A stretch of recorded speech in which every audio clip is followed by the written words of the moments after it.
Hey guys, since I can't be in class today, I went ahead and recorded all your notes and lecture so that we aren't any further behind. So what I need you guys to do right now is to get out all three sections of your Chapter 29 notes. Chapter 29, sections 1 through 3. And you should have all of those from previous days now. So what we're going to do today is take a look at all of Chapter 29, which is the Civil Rights Movement. So I'm going to pull up the Prezi right here, and we'll get started just like this was a normal class, and we'll get our notes done, and when we're done you can get started on your homework.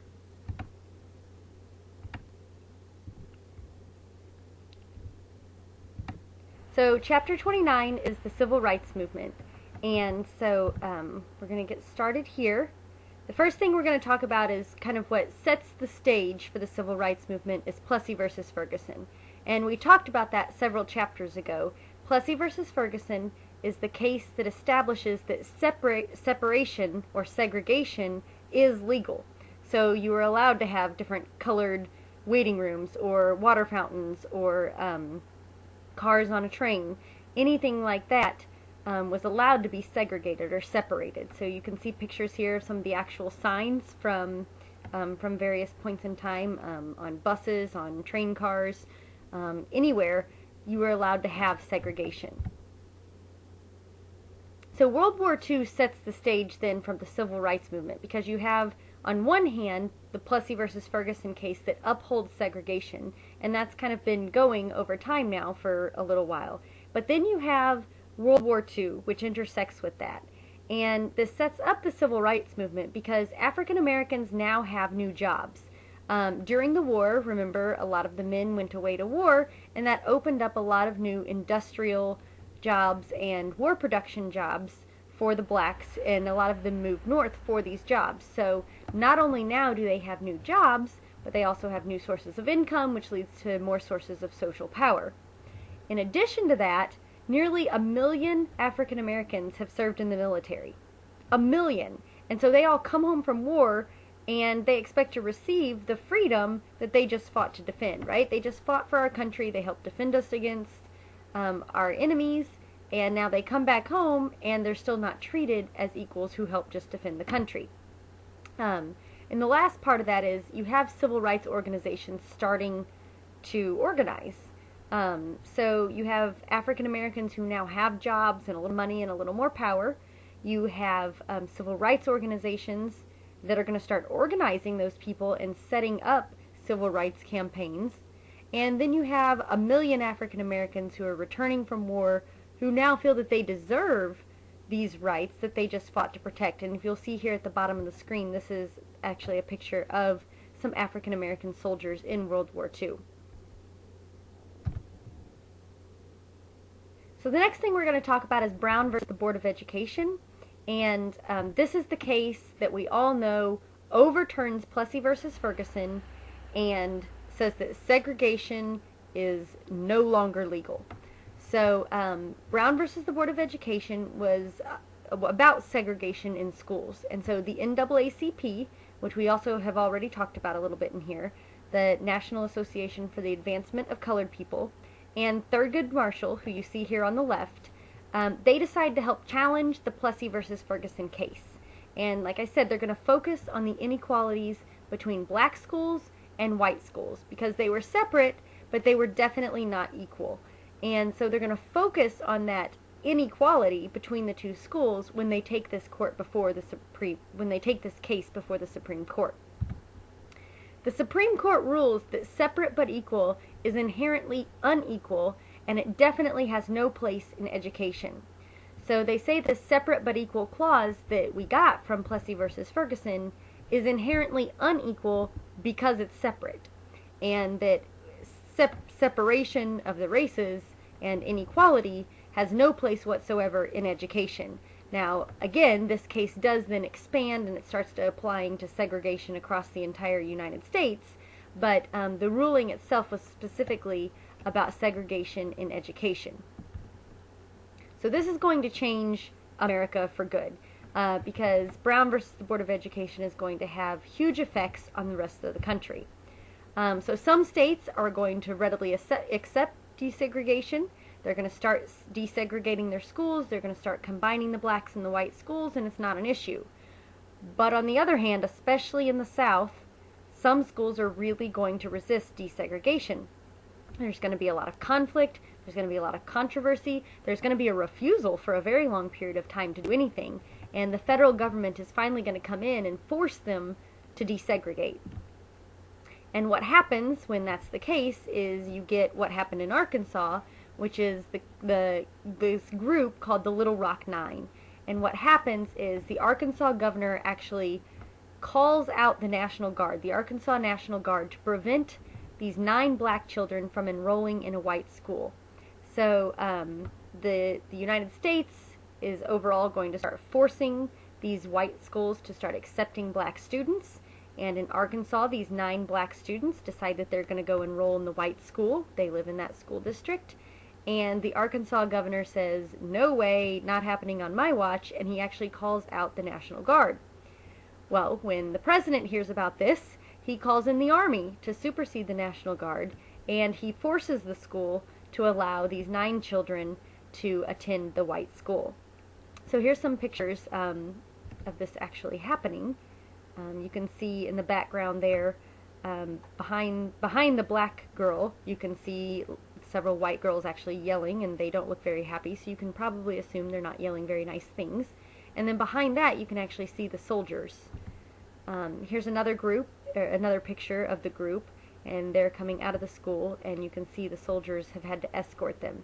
Now, the soldiers did actually escort them to some classes and down the hallways and that sort of thing until this became a normal, regular thing. They didn't just escort them into the school, but they were not always accompanied by the soldiers, so they really did face a lot of ridicule and a lot of really bad circumstances as they tried to enroll and tried to actually go to school in this school.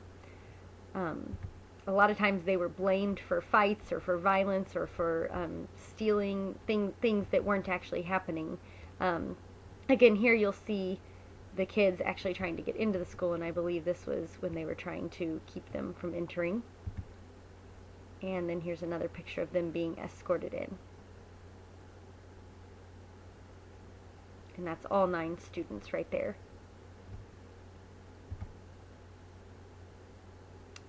Alright, so besides desegregating the schools, we're going to talk about some other forms of activism that were happening specifically in the 60s. So the first thing we're going to talk about is Rosa Parks, and pretty much everybody knows the story of Rosa Parks. She refuses to give up her bus seat, and this starts the Montgomery bus boycott. So here's a picture of Rosa Parks, not the picture you're used to seeing of her. This is her during the 60s when she's a little bit younger. You'll actually see Martin Luther King Jr. in the background of that picture because her actions by refusing to give up her bus seat actually begin the Montgomery bus boycott. And the picture at the bottom has ended up fuzzy, but it was actually a picture of a whole bunch of black people actually walking to work. They're refusing to take the buses, so the Montgomery city buses don't make any money because they're not transporting thousands of people to work. And so Martin Luther King Jr. actually helped organize this Montgomery bus boycott after Rosa Parks refused to give up her seat. Then Martin Luther King Jr. started a wave of nonviolent protests. He would do sit-ins, he would do marches, and you can see him here. They're marching in the street. They usually locked arms to show kind of solidarity, and they would march up and down the street. But Martin Luther King Jr. was very adamant that violence was not the answer. Violence was not going to solve anybody's problems, and so he would do things like peacefully protest, like sit in at a white diner or in the white section of a diner and want to get service there. Of course, they would refuse to give service, but he would sit there until they would either serve him or they'd get drug out by the police. And then same thing for the marches. They didn't have weapons. They weren't doing anything except peacefully protesting and getting their message out. The Freedom Riders became the next kind of wave of protests, and these people were people on buses, and they would load up these buses. They were whites and blacks, and they would load up these buses, and they would have all kinds of signs and all kinds of kind of campaign materials, to test the enforcement of segregating bus seating in bus terminals. So they'd get on these buses, like Greyhound buses and things like that, and they would try to desegregate the buses. They would try to test these rulings to see if maybe Brown versus the Board of Education really did apply everywhere, or was it just supposed to be at schools? And so you can see some of the signs on this bus all about desegregation. So they say, in segregation, freedom's wheels are rolling, enforce the Constitution, and it says the 13th, 14th, and 15th Amendments, take a stand with the law of the land, those sorts of things. And you can see most of these people on the bus are white people. A lot of young white people got very involved, especially in the Freedom Riders movement, and so they'd ride these buses into the South. But here is a picture of one of the buses from the Freedom Riders movement, and you can see that it got very, very violent. People basically protesting the Freedom Riders would throw bombs. They would do a lot of violent things to these buses and the people on these buses. And this is a Greyhound bus that has obviously been set on fire. And I don't actually know in this situation if it was actually a bomb or if it was they threw fire into it and lit it on fire or what. But the violence from this movement prompts Kennedy, while he's president, to send the U.S. Marshals in to protect the Freedom Riders. So now you've got U.S. Marshals on these buses to protect the riders from violence from these cities that they're traveling to.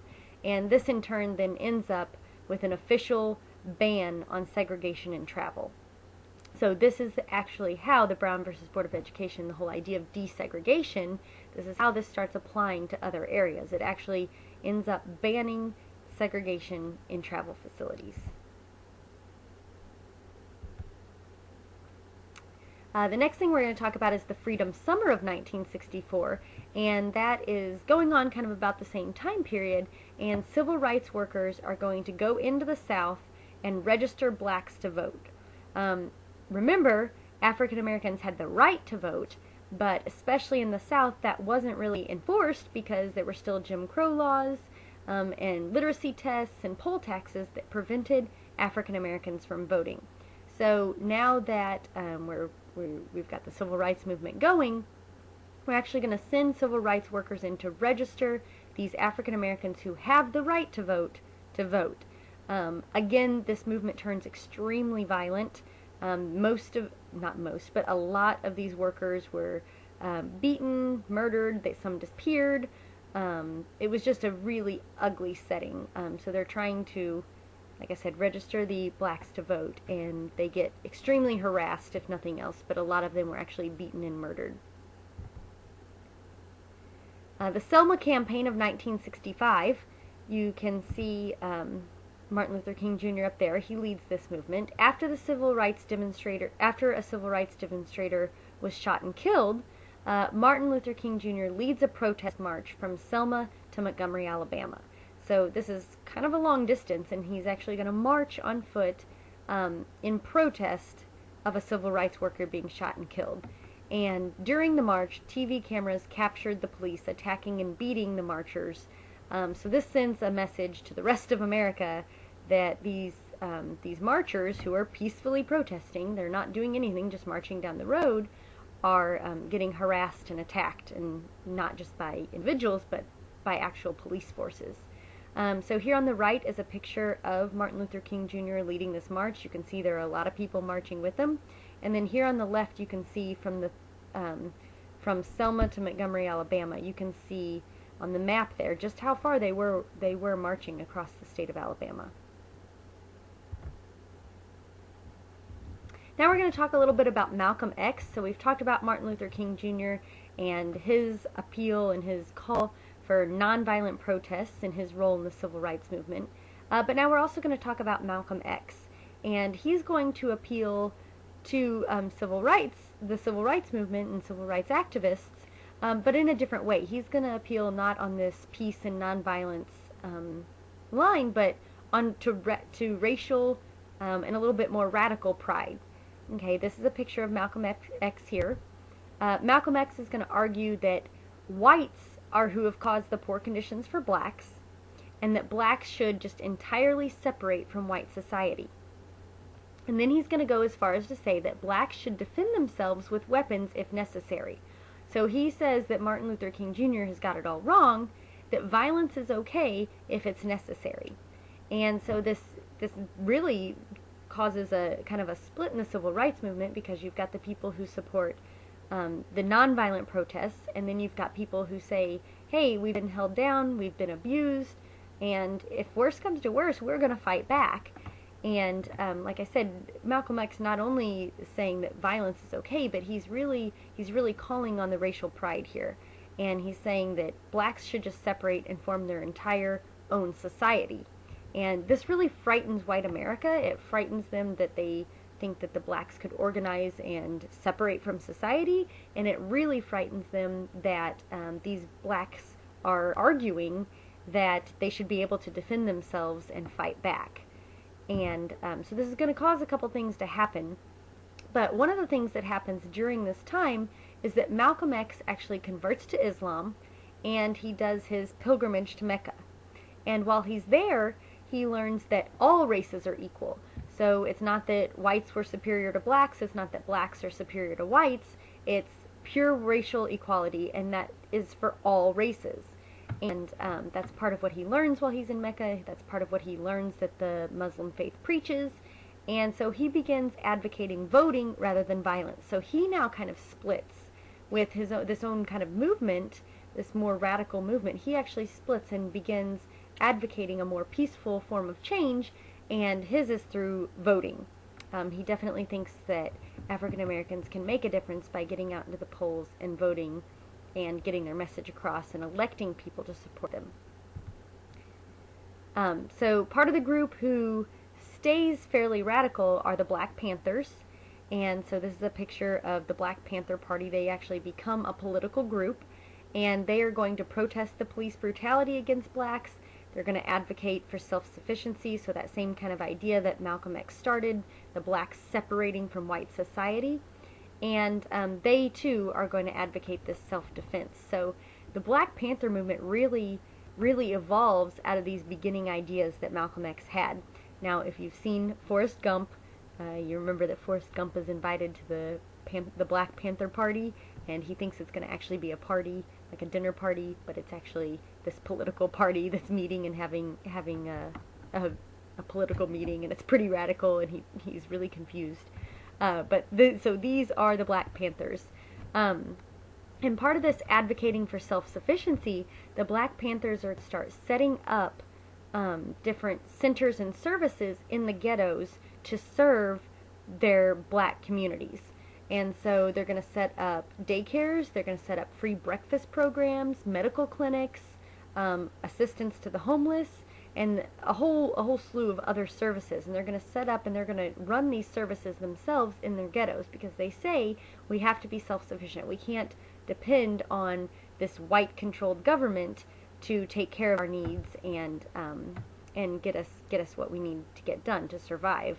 Daycare, breakfast, medical clinics, homeless shelters, those sorts of things. Now, the Voting Rights Act of 1965 gets passed, and this does a couple things. This eliminates literacy tests for registration or voting. So those literacy tests that we've talked about before, they are, as of 1965, they are illegal.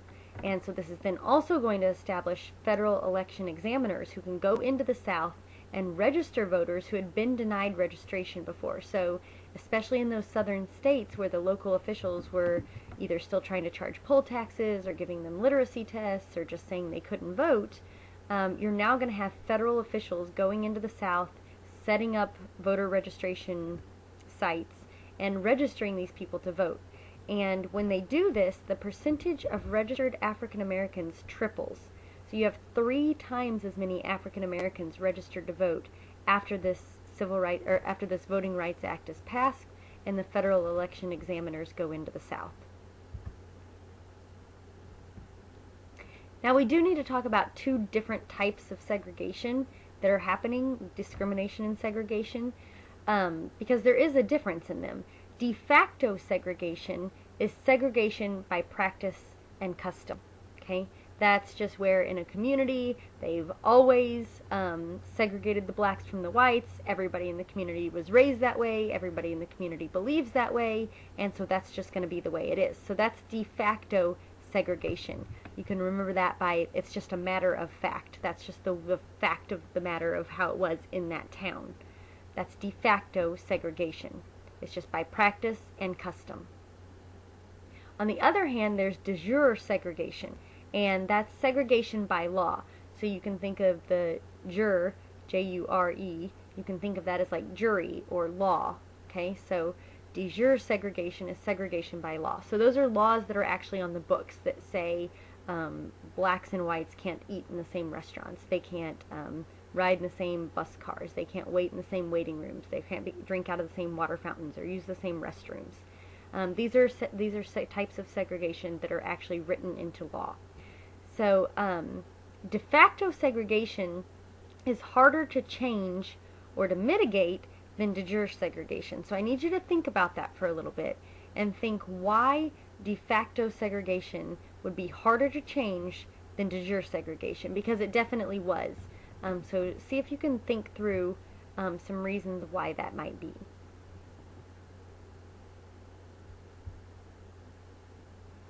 Alright, so now we're going to talk about the civil rights movement kind of drawing to a close, wrapping up, and there's several kind of big things that happen.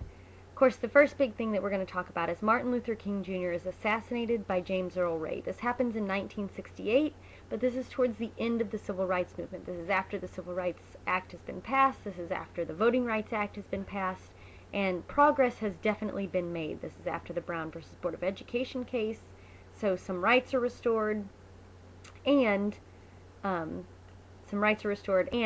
desegregation has started across the country. So this is Martin Luther King Jr.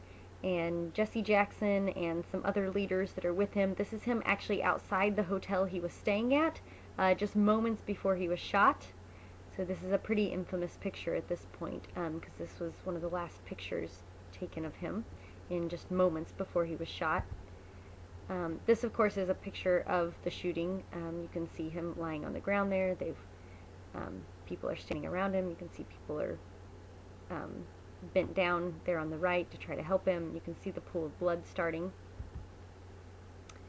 And this is James Earl Ray. This is the guy that shot him.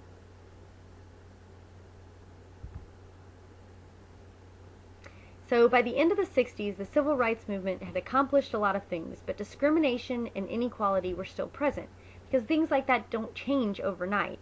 You can't change people's minds, okay? But especially in economic inequality. So there's still a huge gap between the wealth between whites and blacks, the types of jobs that whites and blacks can have, the places that they live, which then also leads to the types of opportunities they can have. But there's lots of different forms of discrimination and inequality that are still present. So, like I said, people might just not want to hire blacks for jobs. There may be some still unequal facilities, or they may not, even if they're using the same facilities, they may not get the same service. And then, like I said, economic inequality, they don't have the same opportunities because of where they live, or they just can't get some jobs, things like that. And so the last thing we're going to talk about are affirmative action policies. And affirmative action policies were developed to equalize both educational and employment opportunities for all minorities. So this doesn't just apply to African Americans. Women used affirmative action policies, and just about every other minority that's out there has used affirmative action policies. So, like I said, this affirmative action movement was not just for the blacks, it was for all minorities, women, and other ethnic minorities, that sort of thing. And what affirmative action is that it requires special efforts to hire groups that have previously been discriminated against. So if there is an industry or an office that has not been hiring women, then they may get in trouble for that and have to set an affirmative action policy which would show a concerted effort to hire more women. So this is going to give new opportunities to minorities who maybe couldn't get into certain businesses or industries before. But there are some critiques of it, and a lot of people do criticize this as reverse racism, because now it's going to deprive whites of these opportunities, and especially white males, because like I said, women used affirmative action policies as well. And so in an office that was predominantly white male, you might have both blacks and women, or even some black women, try to apply for jobs there. And if they're not getting jobs, and maybe they press charges for discrimination, because like I said, the Civil Rights Act has already been passed, which says that you cannot discriminate based on gender and race and those sorts of things. Once that's been passed, you can't discriminate on that, and they get in trouble. So these businesses are getting in trouble for that, and typically the court would then tell them they had to set up an affirmative action policy. Now, the types of affirmative action policies, there was a huge range of that. There could be things like quotas, which said you actually need to hire 3 women and 3 black men by the end of the year. There might have been just suggested guidelines, like by the end of the year your company should be 5% minority. And maybe they didn't even tell them what minorities, they just needed to have 5% represented minority populations. They may have just been told that they need to do a better job of advertising open positions to minorities. That's part of affirmative action policies, is that it can actually be written that that company has to do a better job at telling about job openings to minorities. So maybe they're actually going to go to women's colleges to advertise open positions, or they're going to go into certain neighborhoods to advertise certain positions, or maybe to black colleges, those sorts of things. So there's a very wide range, and it could have also been a range of those options together. So maybe an office had to advertise better, but they also had to have a 5% overall minority population in their workplace by the end of the year. Another part of affirmative action is just a guideline that you go through your typical, normal, standard hiring process, and if one of your top 3 or 5 candidates, whichever depending on your company that you're coming up with at the end, those 3 or 5 candidates, your finalists for the job, they're supposed to be considered equal. And so what you do then is you take a look, and if there was a minority population that you were supposed to be focusing on, then out of those, like say you had 3 in your company, and one of those 3 was an African American man, and you were supposed to be hiring more minorities in your company, then you would have to hire the African American man out of those 3. At the same time, if you did your search like normal, and you came to your top 3 candidates, and your top 3 candidates were all white men, then you would not have to hire a minority in that situation. So that was another affirmative action policy that began put in place, and actually as time progressed, and some of those quotas and some of the other more strict laws were kind of started to be loosened or started to go away because the companies were meeting these things. That's the more modern version of an affirmative action policy, is that if a company needs to focus on a specific minority, so maybe, like I said, it could be African Americans, it could be Hispanics, it could be Asian Americans, it could be women.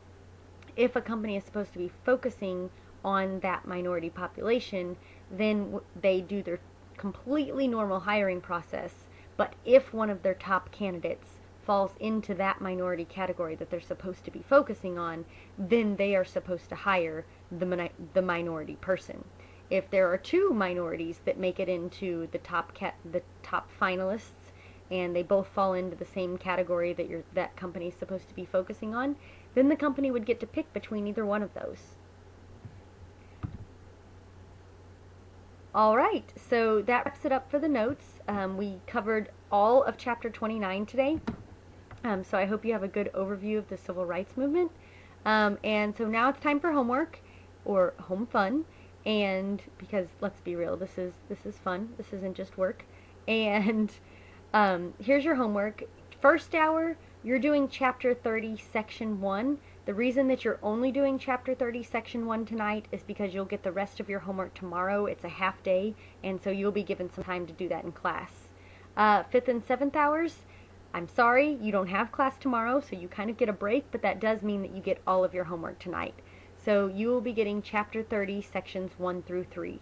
It's just the front and back of this worksheet, and so that'll be getting passed out right now, and whatever time is left in the class period, you may work with a partner not in huge groups, but you can work with a partner to get this done. So I hope you guys have a wonderful rest of the day. I'm sorry I didn't get to see you today. I also won't see you tomorrow. Tomorrow I'll be at a PLC meeting at SEMO in Cape. But I will be back on Thursday, and we will talk more then. All right, thanks. Have a great day. Bye.